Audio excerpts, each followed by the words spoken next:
सुनने वालों को यूनुस खान का नमस्कार। आज एक खास दिन है, एक संगीतकार की याद का दिन, और वो संगीतकार हैं पंच फनकार। कार्यक्रम में हम आपको किसी गीतकार, संगीतकार या किसी कलाकार की पूरी जीवन यात्रा बताते हैं। हम ये बताते हैं कि वो कहाँ पैदा हुए, कैसे उनकी परवरिश हुई और कैसे उनका करियर शुरू हुआ और फिर वो कामयाबी के रास्ते पर आगे बढ़ते चले गए। लेकिन आज है पंचम दिवस और पंचम के बारे में हम ये मानकर चलते हैं कि आपको तमाम जानकारियां विविध भारती के इससे पहले के आज के फनकार कार्यक्रमों के जरिए मिल गई होंगी। आज हम आपको सुनवाएंगे दास्ताने पंचम, यानी कैसे पंचम ने अपने गानों की धुनें बनाई। उनके जीवन से जुड़ी बड़ी दिलचस्प घटनाएं भी हम आपको बताएंगे और इसके अलावा पंचम की रचना प्रक्रिया में झांक कर भी हम देखेंगे। तो चलिए शुरू करते हैं दास्ताने पंचम। दरअसल जाने माने संगीतकार आर.डी. बर्मन का नाम तो पंचम रख दिया गया। वो सचमुच सुरों से सराबोर भी रहे, लेकिन सचिन देव बर्मन बड़े व्यस्त थे, इसलिए उन्होंने पंचम को कोलकाता में अपनी मम्मी के घर पर रख दिया था। यानी दादी जी ने पंचम की परवरिश की। सचिन देव बर्मन को ज्यादा पता नहीं होता था कि पंचम कर क्या रहे हैं। एक बार एक स्कूल के फंक्शन में एस.डी. बर्मन को स्पेशल गेस्ट के तौर पर बुला लिया गया और जब स्पेशल गेस्ट के तौर पर वो वहां गए तो उन्होंने देखा कि पंचम हारमोनिका बजा रहे हैं। उन्हें अपने बेटे की इस प्रतिभा को देखकर बड़ा ही अच्छा लगा। एक और दिलचस्प घटना हुई थी। एक स्कूल के स्पोर्ट्स फंक्शन में इनाम बांटने के लिए एस.डी. बर्मन को बुलाया गया। सचिन देव बर्मन इनाम बांट रहे थे तो ऐलान हुआ साइकिलिंग के लिए अवार्ड राहुल देव बर्मन को। अब उनका बेटा ही उनके सामने खड़ा था और साइकिलिंग के लिए वो उसको पुरस्कार दे रहे थे। अगले दिन उन्होंने पंचम को अपने पास बुलाया और बोला, कब से तुम साइकिलिंग की प्रैक्टिस कर रहे हो? पंचम ने जवाब दिया, 8 दिन से। उन्होंने पूछा, ये बताओ तुम्हारी जिंदगी का मकसद क्या है? पंचम ने जवाब दिया, आपसे बेहतर म्यूजिक डायरेक्टर बनना। ये जवाब सचिन देव बर्मन को बहुत अच्छा लगा। उन्होंने पंचम को अलग अलग साज सीखने के लिए प्रेरित किया और ब्रिजेन बिस्वास के पास भेज दिया तबला सीखने के लिए। इसके अलावा पंचम को भेजा गया उस्ताद अली अकबर खां और आशीष खां के पास सरोद सीखने के लिए। कई ऐसे गाने हैं जिनमें पंचम ने खुद सरोद बजाया है। एक बार सचिन देव बर्मन इसी तरह से छुट्टियां बिताने के लिए अपनी मां के पास कोलकाता गए। उन्होंने राहुल देव बर्मन को बुलाया और उनसे कहा कि जरा अपनी मार्कशीट दिखाना। मार्कशीट देखकर वो आग बबूला हो गए। पढ़ाई में इतने कमजोर। उन्होंने तय किया राहुल को मुंबई ले जाएंगे, क्योंकि उनकी भी अब उम्र बढ़ रही है और राहुल को अपने करियर में किसी तरह से एस्टेब्लिश करना है। 10-12 साल में राहुल कुछ ना कुछ तो बन जाएगा। लेकिन राहुल देव बर्मन की दादी ने इसका विरोध किया। गुस्से में एस.डी. बर्मन ने वापस मुंबई जाने का फैसला किया।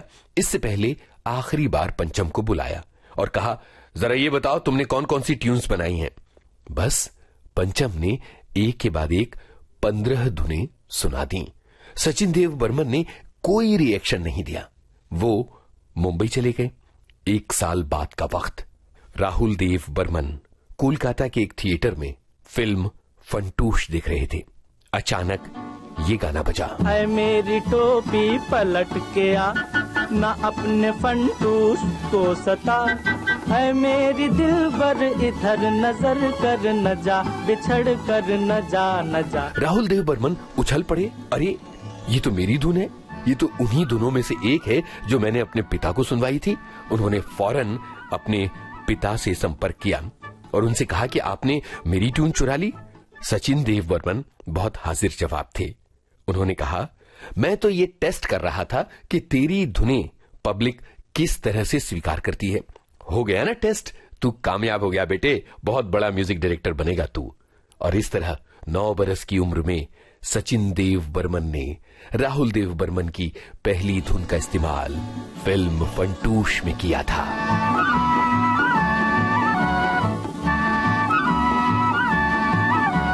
आर.डी. बर्मन से जुड़े अनगिनत किस्से हैं।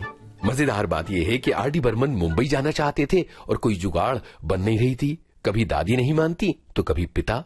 सन 1955 के दिसंबर की बात है। गुरुदत्त कोलकाता आए। आर.डी. बर्मन गुरुदत्त से मिले और उनसे निवेदन किया कि मुझे मुंबई ले चलो। बस गुरुदत्त पंचम को मुंबई ले आए और फिल्म प्यासा में पहली बार पंचम ने एस.डी. बर्मन के असिस्टेंट के रूप में काम किया। उन्होंने एक गाना भी कंपोज किया और गानों में माउथ ऑर्गन भी बजाया और कुछ अन्य इंस्ट्रूमेंट भी बजाए। कि राहुल देव बर्मन ने फिल्म प्यासा के इस गाने में सचिन देव बर्मन तुम बिन जाऊं कहां। एक और दिलचस्प बात है, रोजाना सुबह सचिन देव बर्मन टहलने के लिए जाया करते थे और कहीं ना कहीं कोई ना कोई उन्हें देखकर फुसफुसाता, देखो देखो सचिन देव बर्मन जा रहे हैं। एक दिन दिलचस्प घटना हुई। एस.डी. बर्मन टहल रहे थे और पीछे से किसी ने कहा, देखो देखो, ये एक नए संगीतकार की तलाश थी जो अपनी तरह से एक्सपेरिमेंट करे। गीतकार मजरूह सुल्तानपुरी ने राहुल देव बर्मन को लेने की सिफारिश की। ये वो दौर है जब तीसरी मंजिल के हीरो देव आनंद थे। आगे चलकर किस्मत ने पलटी खाई। देव आनंद इस फिल्म से बाहर हो गए और उनकी जगह शम्मी कपूर आ गए। जब ये खबर राहुल देव बर्मन को मिली तो उन्हें लगा किस्मत ने धोखा दे दिया, ये फिल्म तो अब हाथ से गई, क्योंकि सारी दुनिया जानती थी कि शम्मी कपूर के प्रिय हैं शंकर जयकिशन और शम्मी कपूर और जयकिशन तो बड़े पक्के दोस्त हैं। लेकिन यहां किस्मत ने काम किया। संगीतकार जोड़ी शंकर जयकिशन के जयकिशन ने शम्मी कपूर से कहा कि पंचम में बहुत दम है, तुम उसकी धुनें सुनो तो सही। और बस यही हुआ। एक दिन शम्मी कपूर पंचम के पास पहुंचे और बोले, ए पंचम, जरा धुनें सुनाओ। जैसे ही 2 लाइनें पंचम ने सुनाई तो पता चला कि शम्मी कपूर ने ये गाना दार्जिलिंग में किसी चौकीदार को गाते हुए सुना था और तुरंत शम्मी कपूर ने रोका और कहा, रुक जाओ, ये धुन तो मैं जयकिशन को देने वाला हूं। अब पंचम को लगा ये फिल्म मिलने वाली नहीं है। लेकिन धीरे धीरे काम आगे बढ़ता चला गया और हुआ ये कि न केवल नासिर हुसैन खुश हुए पंचम से, बल्कि शम्मी कपूर भी बहुत खुश हो गए। तीसरी मंजिल का जो गाना इस ट्यून पर था वो है 1964 में तीसरी मंजिल आई। इस फिल्म में जैज को बड़ी रचनात्मकता के साथ पंचम ने इस्तेमाल किया था और पंचम के खाते की ये एकमात्र हिट फिल्म थी। जब आराधना का संगीत तैयार हो रहा था तो आर.डी. बर्मन ने सचिन देव बर्मन की मदद की थी। वो उनके असिस्टेंट के तौर पर रहे थे। शक्ति सामंत को उनका काम अच्छा लगा और उन्होंने फिल्म कटी पतंग उन्हें दे दी थी। कमाल की बात यह है कि कटी पतंग में अपनी प्रतिभा का जबरदस्त प्रदर्शन पंचम ने किया और सही मायनों में अपनी पतंग आसमान में बहुत ऊंचाई पर तान दी। प्यार दीवाना होता है, मस्ताना होता है, हर खुशी से हर गम से बेगाना होता है। पंचम की रचनात्मकता की एक मिसाल है ये गाना। रीति पर आधारित है लेकिन इसमें वेस्टर्न म्यूजिक के कॉर्ड्स का अद्भुत संयोजन दिखाई देता है। कमाल की बात यह है कि एक तरफ भारतीय शास्त्रीय संगीत और दूसरी तरफ पश्चिमी संगीत, दोनों का जबरदस्त संयोजन करने में पंचम बड़े माहिर थे। एक समय की बात है, राजकमल स्टूडियोज में पंचम किसी फिल्म का बैकग्राउंड म्यूजिक तैयार कर रहे थे। तभी गुलजार वहां पहुंचे और उन्होंने अपने एक गाने का मुखड़ा पंचम को सौंप दिया। ये गाना था परिचय फिल्म का मुसाफिर हूं यारों। गुलजार चले गए, पंचम ने अपना काम जारी रखा। रात हो गई। गुलजार गहरी नींद में सो रहे थे। रात के 1 बजे फोन की घंटी बजी। गुलजार ने उनींदे होकर फोन उठाया तो पंचम थे। कहने लगे, तुरंत नीचे आओ, मैं तुम्हारे लिए ट्यून लेकर आया हूं। गुलजार नीचे उतरे। पंचम ने गाड़ी में कैसेट प्लेयर पर वो धुन गुलजार को सुनाई और पूरे बांद्रा में ड्राइव करते रहे। बांद्रा मुंबई का एक उपनगर है, आप तो जानते ही हैं। कार के डैशबोर्ड पर रिदम बजाते रहे और इस तरह से उन्होंने गुलजार को अपनी पहली ट्यून गुलजार के लिए जो बनाई थी वो सुनाई। आगे चलकर गुलजार और पंचम ने इतिहास रचा। फिल्म आंधी के लिए संगीत तैयार किया जा रहा था। ये वो दिन थे जब पंचम कोलकाता में दुर्गा पूजा के लिए बांग्ला गाने तैयार कर रहे थे। गीतकार गौरी शंकर ने बहुत ही बढ़िया एक धुन पंचम को दी। पंचम उस पर गाना बना रहे थे, तभी गुलजार को ये धुन पता चली और उन्होंने इस धुन में शब्द पिरो दिए। इस तरह बना फिल्म आंधी का ये अनमोल। हमेशा रचनात्मक चुनौतियां चलती रहती थीं। एक बार गुलजार मेरा कुछ सामान, जो फिल्म इजाजत का मशहूर गाना है, उसकी इबारत लेकर पंचम के पास पहुंचे और कहा इसकी धुन बनानी है। पंचम ने वो पूरी इबारत पढ़ी और गुस्से में कहा, कल को तुम कोई समाचार पत्र मेरे पास ले आओगे और कहोगे कि इसकी भी धुन बना दो, ये भी कोई बात हुई?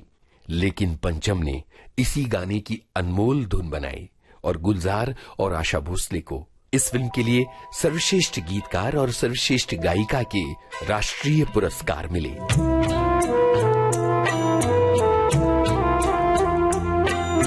एक दिन पंचम गीतकार गुलशन बावरा के घर पहुंचे। कॉल बेल बजाई। दरवाजा गुलशन बावरा की पत्नी अंजू ने खोला। जैसे ही दरवाजा खुला, पंचम गाने लगे, मक्के की रोटी पकाना अंजू, सरसों का साग पकाना अंजू। और अब पंचम के गानों के प्रयोग पर एक नजर डालते हैं, किस तरह से गानों में वो अलग अलग साउंड तैयार करते थे। फिल्म शोले का गाना महबूबा महबूबा, जरा इसका ये शुरुआती संगीत सुनिए।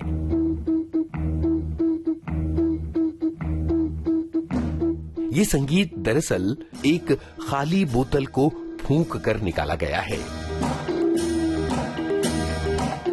फिल्म यादों की बारात के मशहूर गाने का ये शुरुआती संगीत।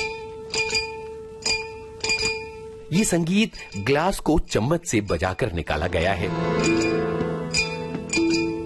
फिल्म डार्लिंग डार्लिंग ये गाना सुनिए। इस गाने में ये जो रिदम है, इसे सैंड पेपर को घिसकर और बांसों को आपस में टकराकर आवाज तैयार की गई है। सुनिए, ये जो कंघी की आवाज है, ये दरअसल मेटल के बने लैटिन अमेरिकन स्क्रैपर से तैयार की गई है।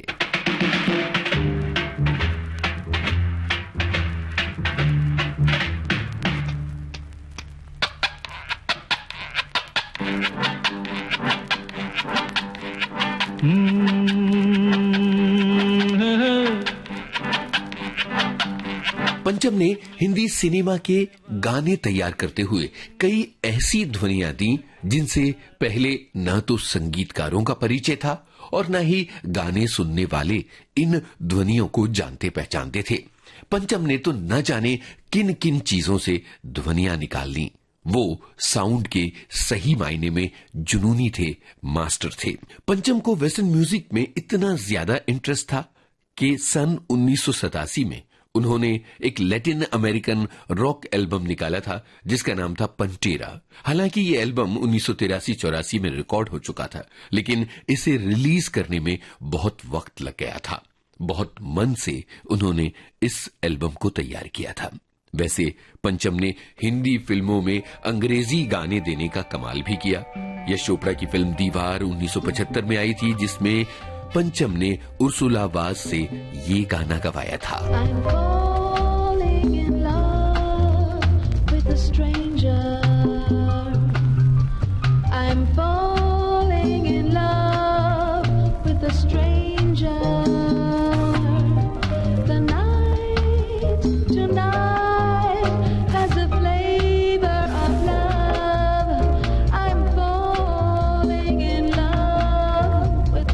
वैसे पंचम ने कई पाश्चात्य धुनों को बहुत अलग अंदाज में अपनी पैकेजिंग के जरिए अपना बनाया, नया रूप दिया और उन्होंने इसे हिंदी में पेश किया। जैसे फिल्म शोले का गाना महबूबा महबूबा असल में टेमिस रूसो का बनाया हुआ है और ये एक ट्रेडिशनल साइप्रस ट्यून है। पॉप सिंगर अब्बा का एल्बम आया मामा मिया, इस गाने से प्रेरित होकर पंचम ने बनाया।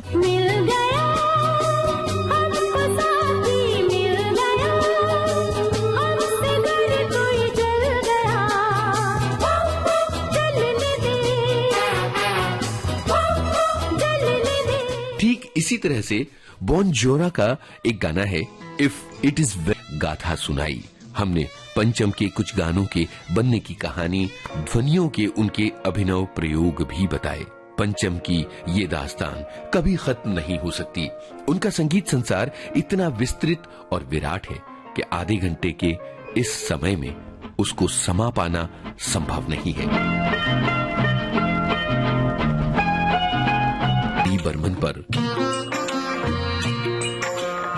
शोध, आलेख और स्वर यूनुस खान, संपादन आकांक्षा सिंह, प्रस्तुति